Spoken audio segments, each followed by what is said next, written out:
বিসমিল্লাহির রহমানির রহিম। আসসালামু আলাইকুম। আজকে বহুল প্রতীক্ষিত একটা বৈঠকের আয়োজন হওয়াতে আমি খুবই আনন্দিত হলাম। বহুদিন ধরে এটার অপেক্ষা করছিলাম, দিন গুনছিলাম কবে আমরা বসব। বৈঠক শুরু করার আগে আমি যাদের কারণে আমরা আজকে এখানে সমবেত হয়েছি, যাদের আত্মত্যাগের মাধ্যমে আমরা আজকে এই পর্যন্ত পৌঁছতে পেরেছি, গণ অভ্যুত্থানের সেই শহীদ আত্মত্যাগকারী যারা, তাদেরকে আমরা স্মরণ করছি। যারা গণ অভ্যুত্থানের যোদ্ধা, আহত, তাদের সবাইকে আমরা আজকে স্মরণ করে আমাদের এই অনুষ্ঠান শুরু করব। এটা খুব গুরুত্বপূর্ণ, কেন এটা না হলে, তাদেরও সে আত্মত্যাগ না হলে আমাদের মনে প্রশ্ন থাকলেও সেটার জবাব খোঁজার আমাদের কোনো সুযোগ থাকতো না। প্রশ্ন আমাদের মনে জলে করেছিল, বহু বছর ধরে ছিল,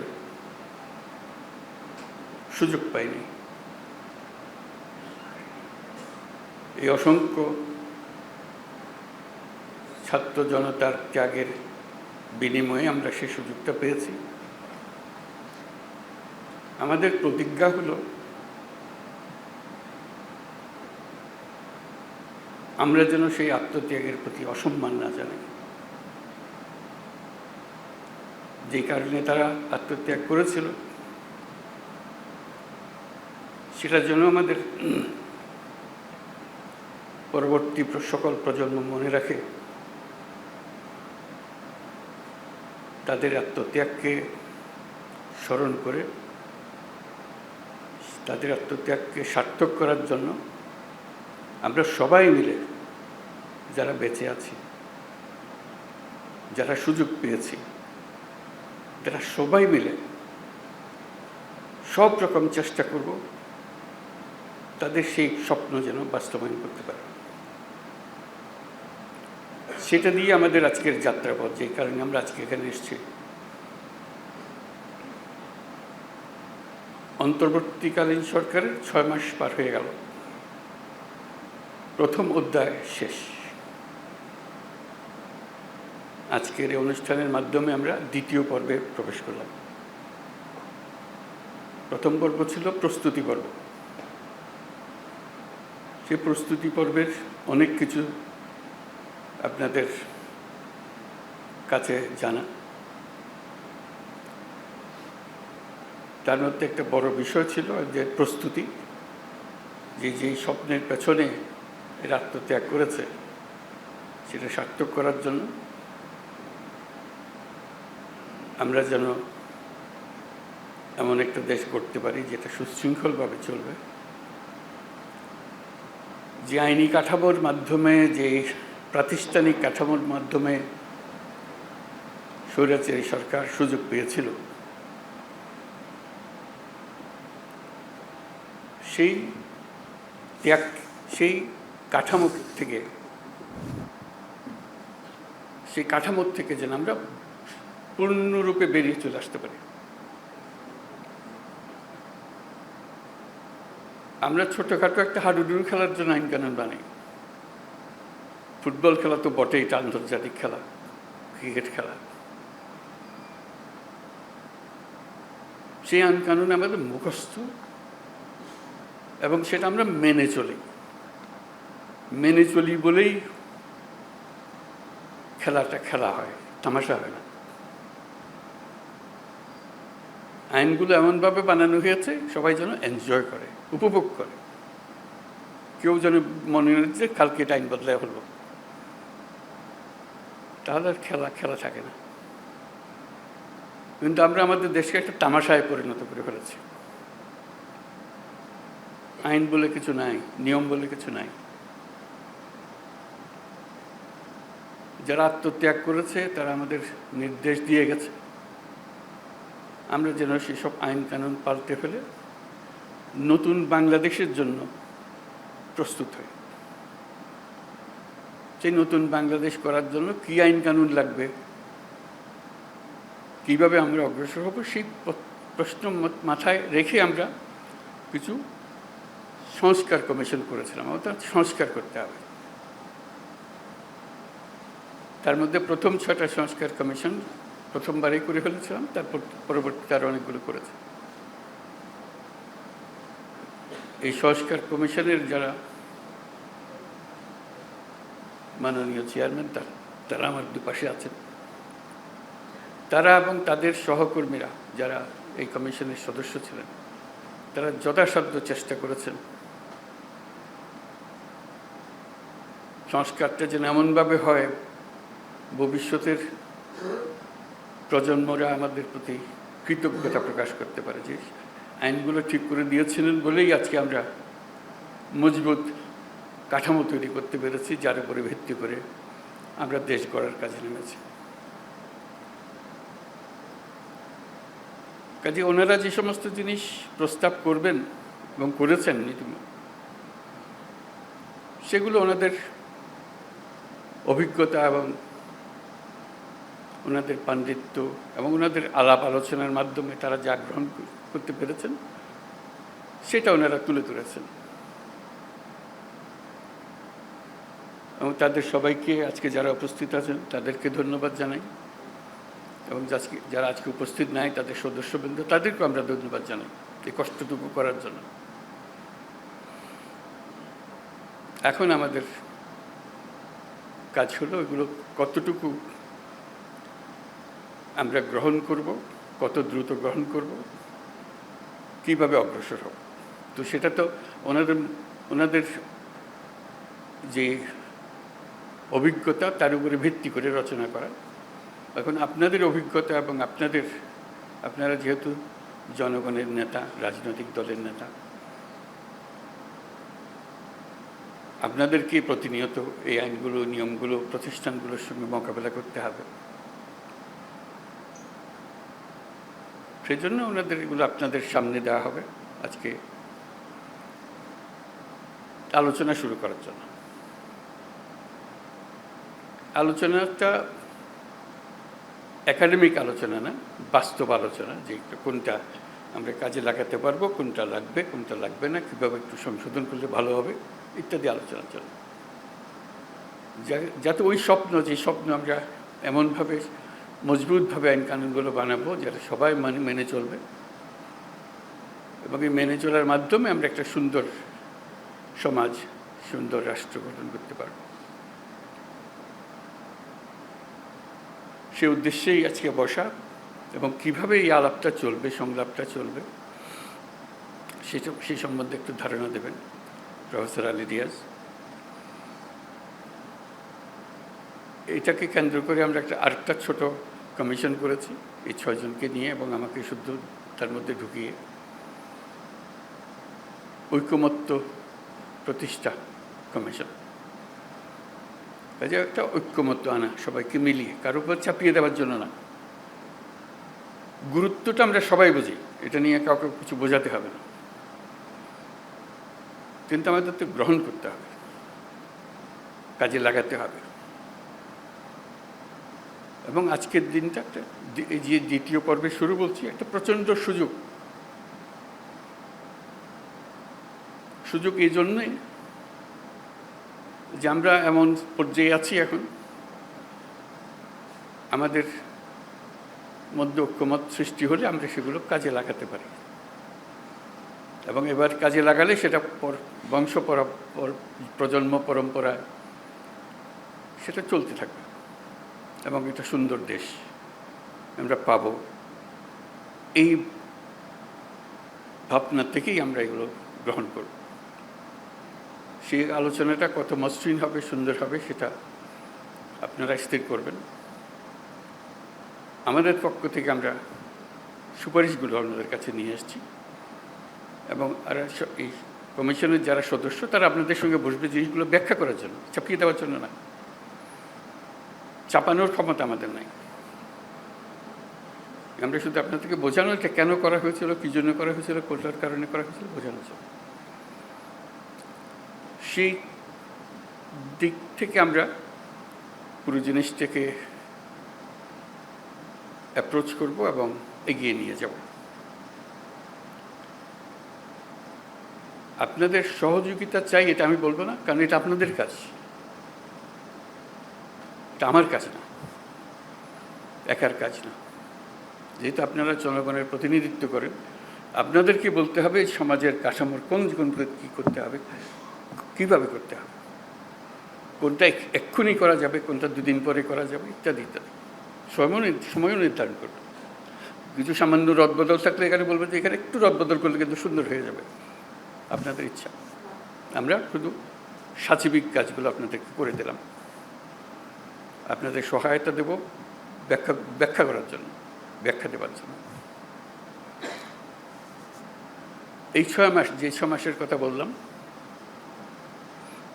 এটা অন্তর্বর্তীকালীন সরকারের জন্য একটা মহা গুরুত্বপূর্ণ সময়। আমরা একটা লণ্ডভণ্ড অবস্থার মধ্যে দায়িত্ব নিয়েছি, চেষ্টা করেছি এটাকে কোনো রকমে সচল করার জন্য, কাজে লাগানোর জন্য। কিন্তু এই 6 মাসের যে অভিজ্ঞতা, সেটা আমাদের সবাইকে একটা প্রচণ্ড সাহস দেবে। এই 6 মাসের অভিজ্ঞতা হলো আমাদের দলমত নির্বিশেষে সাধারণ মানুষ সহ, রাজনৈতিক ব্যক্তি সহ, রাজনৈতিক নেতৃত্ব সহ সবাই যে সমর্থন দিয়েছে এই অন্তর্বর্তীকালীন সময়ের জন্য, এটা বোল্ড লেটারে লেখা থাকবে যে এরকম সমর্থন আমরা করতে পারি, আমরা একত্র হতে পারি। আমাদের মধ্যে অনেক তর্ক বিতর্ক করা, দূরত্ব সৃষ্টি করার হয়তো প্রবণতা আছে, কিন্তু এই একটি জায়গায় আমরা এক ছিলাম, এখনও এক আছি এবং আগামীতে আমরা এক থাকবো, সে বিশ্বাস আমার আছে। এইটা যদি ঠিক থাকে, যেভাবে আমরা প্রথম 6 মাস প্রথম অধ্যায়ে আমরা শেষ করলাম, দ্বিতীয় অধ্যায়ে যদি এটা আমরা ঠিক রাখতে পারি, তৃতীয় অধ্যায়ের জন্য আর আমাদের কোনো চিন্তা নেই, আমরা নিশ্চয়ই নতুন বাংলাদেশ বানাতে পারব। একটা জিনিস আমাদেরকে পরিষ্কার থাকতে হবে, এটা একটা মস্ত বড় শক্তি। প্রথম অধ্যায় যেভাবে আমরা কাটালাম, এবং এই কাটানোর মধ্যে যে সমস্ত শক্তি আমাদেরকে ব্যাহত করার চেষ্টা করেছে, আমাদেরকে ভণ্ডুল করে দেওয়ার চেষ্টা করেছে, তাদেরকেও সুন্দরভাবে সবাই মিলে মোকাবেলা করতে পেরেছে। দ্বিতীয় পর্বই হাঙ্গামা হবে, কারণ যাদেরকে বাংলাদেশের মানুষ তাড়িয়ে দিয়েছে, অস্বীকার করেছে, তাদেরকে ত্যাগ করেছে, তারা ফিরে আসার জন্য অত্যন্ত ব্যগ্র। প্রতিটি দিন তাদের জন্য মূল্যবান দিন, দেরি হলে তাদের জন্য অসুবিধা। সেই জন্য আমাদেরকে শক্ত থাকতে হবে, মজবুত থাকতে হবে, এবং আমরা যেগুলো আলাপ করছি সেগুলো মতভেদ থাকবে, কিন্তু আমরা এর অর্থ নয় যে আমরা একত্র নই, আমরা একত্রে থাকব। প্রথম পর্বের আরেকটা অভিজ্ঞতা হলো একই সঙ্গেই এই যে আপনাদের সমর্থন, জনগণের সমর্থন ছাড়া আন্তর্জাতিক বিশ্বের সমর্থন। আপনারা হয়তো লক্ষ্য করেন সারা পৃথিবী জুড়ে আমাদের প্রতি একটা বড় রকমের সমর্থন গড়ে উঠেছে, যে কারণে অপরপক্ষ সুবিধা করতে পারছে না, পদে পদে ব্যাহত হচ্ছে। যেখানে যায় বহু গল্প রচনা করেছে, সে গল্প টিকাইতে পারতেছে না, শেষমেশ তো ট্রাম্পের হাতেই আবার সে গল্প চালাতে গিয়ে চালাতে পারল না। যত ছোট রাষ্ট্র, বড় রাষ্ট্র, ধনী রাষ্ট্র, মাঝারি রাষ্ট্র, সবাই আমাদের প্রতি সমর্থন দিয়েছে। কেউ কোনো রকমের দ্বিধা হয়নি, গ্রস্ত হয়নি। তাদের ভাষা শুনলে আমাদের কাছে অবাক লাগে। আমরা যখন তাদের সঙ্গে কথা বলতে বসি, বিস্তারিত জানার আগে প্রথমে বলে, কি লাগবে বলো, আমরা আছি। এর চেয়ে পরিষ্কারভাবে কথা বলা এটা রাষ্ট্রের প্রধান কিংবা প্রধান নির্বাহী আর কি হতে পারে। এবং তারা এই পর্যন্ত সেটা মেনে গিয়েছে এবং চালাচ্ছে এবং ক্রমাগতভাবে তাদের সমর্থন বাড়াচ্ছে। কাজে আমাদের এই যে দুই সমর্থন, একটি আভ্যন্তরীণ একটা সমর্থন, আন্তর্জাতিক একটা সমর্থন, এই দুই সমর্থনের ভেতর দিয়ে আমরা যদি এই নতুন বাংলাদেশ গড়তে না পারে, এটা আমাদের কপালের দোষ বলে আর ছাড়া আর কি বলব। আমরা এই সুযোগ ছাড়তে চাই না। আন্তর্জাতিক মহলও আমাদেরকে জিজ্ঞেস করে, তোমাদের অর্থনৈতিক দিক থেকে আমরা সাহায্য করতে পারি, কিন্তু সংস্কারের ব্যাপারে তো আমরা সাহায্য করতে পারবো না, এটা তোমাদেরকেই করতে হবে। এই জন্য যেটা মনে করিয়ে দেয় যে তোমাদের এই সংস্কারটা দরকার, তা না হলে এই যে পরিবর্তনগুলো হবে সেগুলো টিকে রাখা যাবে না। আবার কয়েকদিন পরে আরেক মহাক্ষমতাশালী আরেকজন একদিকে এগিয়ে যাবে, লণ্ডভণ্ড করে দেবে আমাদের যত অর্জন। আন্তর্জাতিক মহলের সমর্থন এবং সহায়তা এবং শুভেচ্ছা, এটা আমাদের জন্য মস্ত বড় সম্পদ। শুধু ভাবা দিচ্ছে তা না, নতুন অর্থনীতি গড়ে তোলার জন্য যত রকমের সাহায্য লাগে। আমরা তাদেরকে বহু রকমের স্বপ্নের কথা বলেছি, এই করতে চাই, এই করতে চাই। তাদের জবাব হলো যে আমাদের তো কোনো অসুবিধা নেই, তোমরা করতে পারলে আমরা আছি তোমাদের সঙ্গে। কোনো কোনো রাষ্ট্র যারা খুব শক্তিমান রাষ্ট্র এমনও বলেছে, এই কাজটা করার জন্য তোমরা যদি মনে করো একজন স্পেশাল ব্যক্তিত্ব মাঝখানে দেওয়া, যে আমাদের পক্ষ থেকে তোমাদের সঙ্গে যোগাযোগ রাখবে যাতে করে তোমাদের কোনো অসুবিধা না হয়। শুধু সমর্থন না, সমর্থনটা কাজে লাগানোর জন্য আয়োজনটা করে দিচ্ছে। কাজে এই প্রেক্ষিতে আমরা এই কাজে নামছি, দ্বিতীয় অধ্যায়ে নামছি। এটাতে আমাদের ব্যর্থ হবার কোনো সুযোগ নেই, আমরা ব্যর্থ হতে চাই না। নানা জনের নানা মতামত থাকবে, তা তো বটেই, সে নিয়ে তো সমাজ। এরা সমস্ত জিনিস বিবেচনা করে, দেশের অভিজ্ঞতা বিদেশের অভিজ্ঞতা বিবেচনা করে এটা সুপারিশমালা তৈরি করে নিয়েছে। তো মূল্যবান সম্পদ। এই সম্পদ বাংলাদেশের ইতিহাসে রক্ষিত হবে, যারা এই সুপারিশ করেছিল। আমরা যারা বাস্তবায়ন করব তাদের জন্য আপনারা নির্দেশনা দেবেন যে এইগুলো করেন, এইভাবে হোক, সবাই মিলে। এটা একার বাংলাদেশ না, এটা সবার বাংলাদেশ। আপনারাও সবার সঙ্গে পরামর্শ করেন কোনটা হলে ভালো হয়। কারণ এই যে নীতিমালা আইন কানুন বানিয়ে দেবো যে ক্রিকেট খেলার মতো, একবার বানিয়ে দিলে এটা মতেই চলতে থাকবে। এটা একটা ট্রান্সপারেন্ট জিনিস হবে। খেলায় জিতলে কেউ সন্দেহ করবে না গোলমাল করে জিতিয়ে দিয়েছে, এটাকে সে সন্দেহ করবে না, এত ট্রান্সপারেন্ট। সবাই জানে খেলার নিয়ম।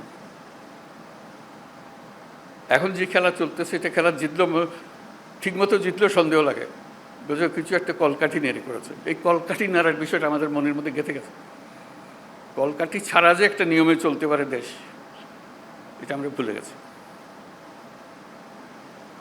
আন্তর্জাতিক সমর্থনের কথা বললাম, আরেকটা সমর্থনের কথা বলি, না বলে পারছি না, এটা মনটা বড় হয়ে যায় এটা বলতে গিয়ে। এইসব সমর্থনের কথা বলতে গিয়ে জাতিসংঘের সমর্থন। আপনারা চিন্তা করেছেন যে রিপোর্টটা সালে প্রকাশিত হলো,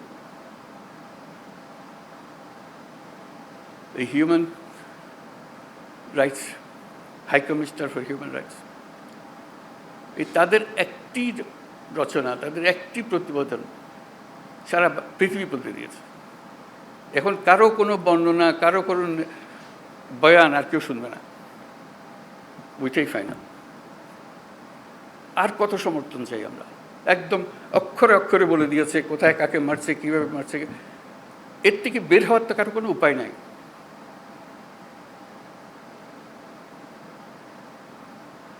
বাংলাদেশকে ঘিরে যে অপপ্রচার চলছিল, এক প্রতিবেদনেই সমস্ত সমাপ্ত। বলতে পারবে কিন্তু কোনো আওয়াজ বেরোবে না। তো সেরকম সমর্থন আমাদের প্রতি তারা বিশ্ব আমাদেরকে দিচ্ছে, এবং অন্যান্য প্রতিষ্ঠানের অনেক প্রতিবেদন বের হয়েছে, তাদেরও খুবই জোরালো বক্তব্য। আমরা সেদিন আয়নাঘরে গেলাম, মানে মানুষ কত নির্মম হতে পারে, বীভৎস দৃশ্যের সৃষ্টি করতে পারে, নৃশংস হতে পারে, এর চাইতে বড় নমুনা বোধহয় আর পাওয়া যাবে না। আমাদের শুধু দেখতে কষ্ট লেগেছে, যারা বছরের পর বছর সেখানে থেকেছে, আপনাদের মধ্যেও আছে, তাদের কথা চিন্তা করুন। তাদের প্রতিটি বর্ণনা, তাদের প্রতিটি অভিজ্ঞতা এই গুম কমিশনের রিপোর্টের মধ্যে সব তুলে ধরা হয়েছে। এই ছবিগুলো পত্রিকায় প্রকাশিত হওয়ার পরে দেশের ভেতর এবং আন্তর্জাতিকভাবে মানুষ প্রথম বুঝতে পারলো আমরা কিসের কথা বলছি।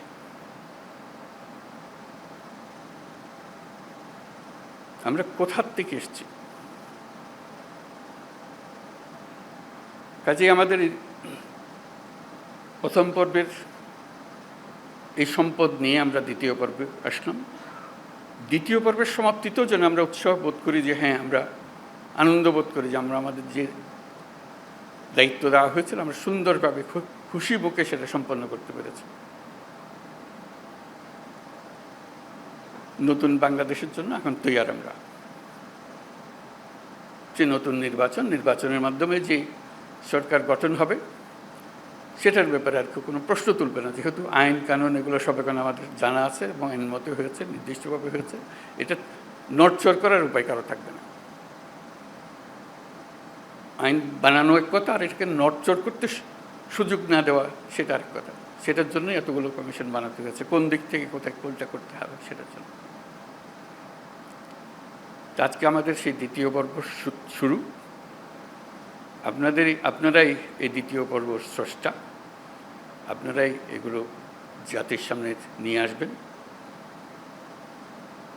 আপনাদের সঙ্গে সহযোগিতা করার জন্য আমরা কমিশনের মেম্বার ওনারা নিয়োজিত থাকবেন, যাতে করে আলাপ আলোচনা করে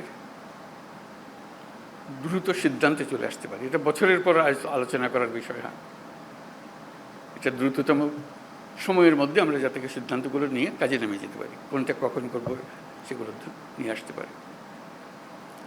আমাদের এই দ্বিতীয় পর্বের শুভ সূচনা কামনা করে আমি আমার বক্তব্য শেষ করছি। আপনাদের সবারই এই কাজে যাতে উৎসাহ সহকারে, নেহাত দায়িত্ব একটা দিয়েছে সেজন্য না, আপনি ইতিহাসের একটা বড় গুরুত্বপূর্ণ ভূমিকা পালন করতে যাচ্ছেন। আল্লাহ মেহেরবানি করে আপনাকে সুযোগ দিয়েছে, সেই সুযোগটা পালন করার জন্য, দায়িত্বটা পালন করার জন্য, আল্লাহর মেহেরবানির প্রতি শুকরিয়া আদায় করার জন্য। যে একটা নির্বাচন সাধারণভাবে হলে একটা সময়ের জন্য আমি জনগণের উপকার করতে পারি, অপকারও করতে পারি যদি আইন খারাপ থাকে। এটা কিন্তু একটা সময়ের ব্যাপার না। এটা যদি আমরা ঠিকমতো করি, যে বাংলাদেশ জাতি হিসেবে যতদিন টিকে থাকবে এই ততদিনের জন্য সেই অবদানটা রেখে গেলেন। সেটার জন্য আমরা সঠিকভাবে করতে পারি। আল্লাহ আমাদেরকে সেই ক্ষমতা দিন, সেই সামর্থ্য দিন। আপনাদের আজকে সবাই আসার জন্য, এই অনুষ্ঠানে অংশগ্রহণ করার জন্য ধন্যবাদ জানাচ্ছি। এবং আমরা শুনব এখানে পদ্ধতিটা কীভাবে হবে, আলোচনাটা কীভাবে এগিয়ে নিয়ে যাওয়া হবে সেগুলো আমরা শুনব। তারপর আস্তে আস্তে কাজে নেমে যাব। সবাইকে ধন্যবাদ।